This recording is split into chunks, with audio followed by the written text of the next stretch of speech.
হাঁহি অকণ পিন্ধি লোৱা অনেক হাঁহি বিয়পিব ভাঙি পাতি খুলি কোৱা মনৰ দ্বিধা আঁতৰিব। হাই হেল্ল' নমস্কাৰ, মই ইমদাদ। আজি আপোনালোকক এটা গুৰুত্বপূৰ্ণ আৰু মোৰ আটাইতকৈ প্ৰিয় বিষয় এফিলিয়েট মাৰ্কেটিঙৰ বিষয়ে অকণমান ধাৰণা দিব খুজিছোঁ। আপুনি হয়তো ইয়াৰ আগত এফিলিয়েট মাৰ্কেটিঙৰ বিষয়ে শুনিছে, নাইবা এইটো প্ৰথম হ'ব পাৰে। তো এফিলিয়েট মাৰ্কেটিং কি? এফিলিয়েট মাৰ্কেটিং হ'ল কমিশ্যন বেছড মাৰ্কেটিং।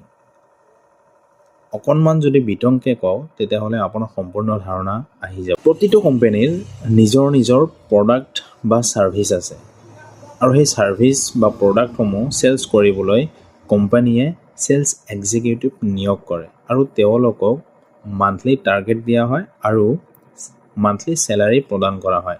আকৌ কিছুমান কোম্পানীত এফিলিয়েট প্ৰগ্ৰামৰ অপশ্যন দিয়া থাকে, য'ত যিকোনো ব্যক্তিয়ে